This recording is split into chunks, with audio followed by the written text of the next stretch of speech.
হ্যাঁ guys, welcome back to my new video. তোমরা কেমন আছো? আশা করছি ভালো আছো, আর আমিও বেশ ভালো আছি। আজকে বিকাল থেকে ব্লগটা শুরু করলাম, আর সকাল থেকে একদম সময় পাইনি। ছাদে দেখো এক গাদা কাপড় জামা জড়ো হয়ে আছে।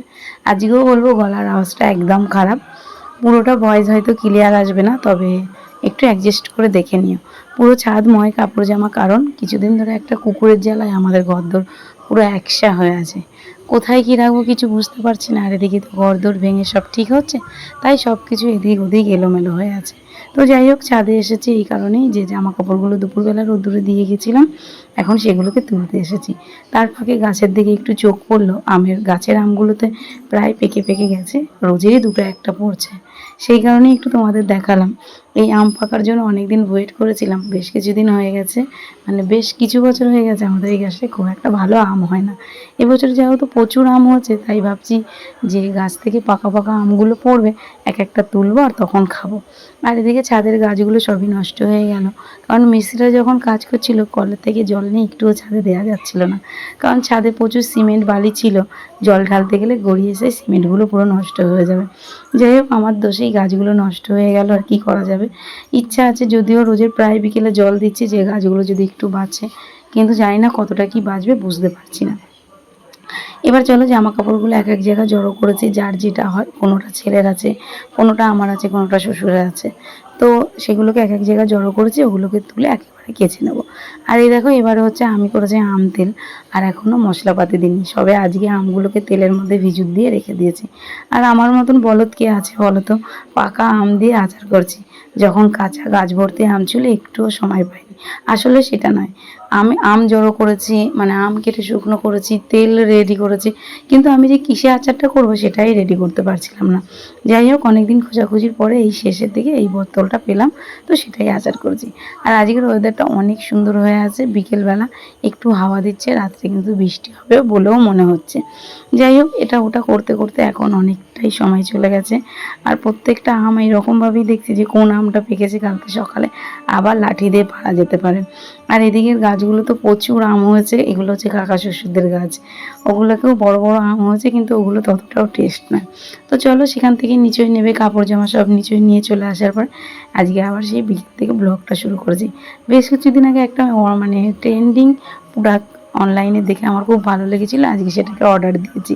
সেটা এই সবই বাড়ি ফিরেছে, সন্ধ্যে টাইমেই দিয়ে গেছে, তো সেটাকে ওপেনিং করেছি। তো এই দেখো, এটা এটা হচ্ছে পয়সা জমানোর লক্ষ্মীর ভাণ্ডার। এটা অনেক রকমের, যে অনেকের 1 লাখ আছে, কারো 10,000 আছে, কারো 20,000 আছে। তো আমি 50,000 টাকা সেভিংস করার জন্য নিয়েছি, বাট এটাকে দেখে আমার মনে হচ্ছে না যে এটা 50,000 টাকা ধরবে। যে যাই হোক, যতটুকু ধরে, এমনি তো টাকা ঘরে থাকে না, এটাতে ফেলে ফেলে যদি কিছুটা জমাতে পারি, এবার জানি না কতদিনে 50,000 টাকা জমা করতে পারবো।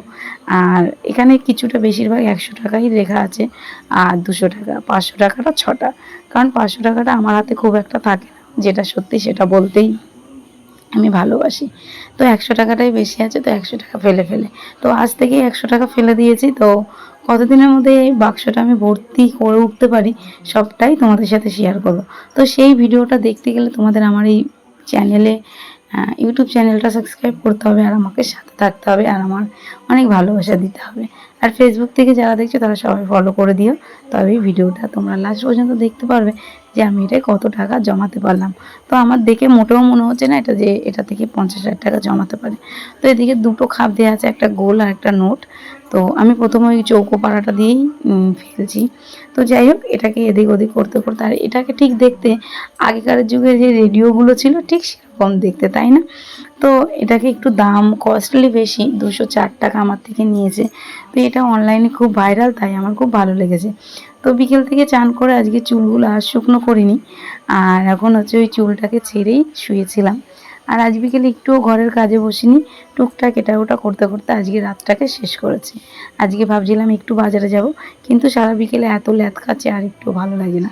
এত গরমে দুপুরে ঘুম হচ্ছে না, রাত্রে ঘুম হচ্ছে না, তাই আর কি হচ্ছে বলো তো, সারাদিনটা আর কোনো রকমভাবে কাটছে না। আর এখন ভয়েস ওভার দিচ্ছি, চারিপাশে টিভির সাউন্ড চলছে, তাই সেই কারণে হচ্ছে একটু বাইরের সাইডটা আসছে, মানে আওয়াজটা আসছে। তো চলো, এখন চুলটা বেঁধে নিই, চুলটা বেঁধে নিয়ে যাব হচ্ছে রুটি করতে। রুটি করার সময় হয়ে গেছে, এখন বাজে রাত 9টা। তো চলো, এবার চুল ফুল বেঁধে এবার বেরিয়ে যাব। আর এখন বেরোনোর আগে সব থেকে বড় কাজ হচ্ছে এইটা আমাদের, কারণ ঘরের দরজা না দিলে ওই যে ঘাওয়ালা কুকুরটা মানে কামড়াকামড়ি করে কুকুরটার প্রচুর পরিমাণে ঘা হয়ে গেছে, তো সেটাকেই এখন মানে যখন তখন ওর যখনই ব্যথা যন্ত্রণা ছটফট করছে ও ঘরে পরে এসে ঢুকে পড়ছে। আর সত্যি কথা বলতে দেখো জিনিসটাকে ঘেন্না নয়, বাট ও যেভাবে কষ্ট পাচ্ছে দেখে খুব কষ্ট লাগছে, আর ওই ঘাটা থেকে রস গড়াচ্ছে। তাই সেই কারণে ভাবছি জামা কাপড়ে যদি, যেহেতু আমাদের ঘরদোর পুরো ভাঙা ঠিকঠাক হচ্ছে, ঘরের জিনিস সব বাইরে রাখা আছে, আর এসে ওর মধ্যে শুয়ে পড়লে সেই জিনিসটা আর পরা যাচ্ছে না, আর গায়ে একটা বাজে গন্ধ হয়ে গেছে। তো সেই কারণে আগে দরজাপাতি দিয়ে আর ওই যে বাইরেটা যাচ্ছি যেখানে হচ্ছে মেন দরজাটা দিয়ে রেখেছি, ওখানটা থেকে ঢুকেই সোজা দৌড়ে চলে আসছিল। তো এবার একটু বাইরে থেকে ঘুরে এলাম। আজকে বিকেলের সন্ধ্যে খুব সুন্দর হাওয়া দিচ্ছিল, আর মাঝে মাঝে একটু একটু হাওয়া মানে ঝড়ো ঝড়ো বৃষ্টি দিচ্ছিল। তো চলো এই যে আটার হাঁড়ির কাছে চলে এসেছি, আর আমি এখন করব 8টা রুটি।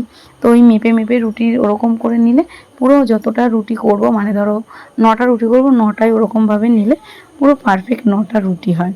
তো যাই হোক এরকমভাবে রুটির আটটা নিয়ে এবার হচ্ছে মেখে ঝেঁকে নিয়ে মেখে নেবো, মেখে টেকে একদম রুটি টুটি করে নিয়ে তারপরে তোমাদের সাথে কথা বলবো। তো এই যে আটায় জল ঢেলে নিলাম, এবার আটা মেখে নিয়ে তারপরে তোমাদের সাথে আর কথা বলবো। তো যাই হোক এই যে আটা মাখা হয়ে গেছে, তোমরা কেউ কিছু মনে করো না, কথাটা একটু অ্যাডজাস্ট করে নিও। তো চলো আজকের ব্লগটা এখানেই শেষ করলাম, দেখা হচ্ছে আবার একটা ব্লগের সঙ্গে। ততক্ষণ পর্যন্ত তোমরা ভালো থাকো, সুস্থ থাকো, আর সবাইকে জানাই টাটা, গুড নাইট। আর রাতের ডিনারটা সবাইকে পাঠিয়ে দিলাম, সবাই করে নিও। তো টাটা, বাই বাই।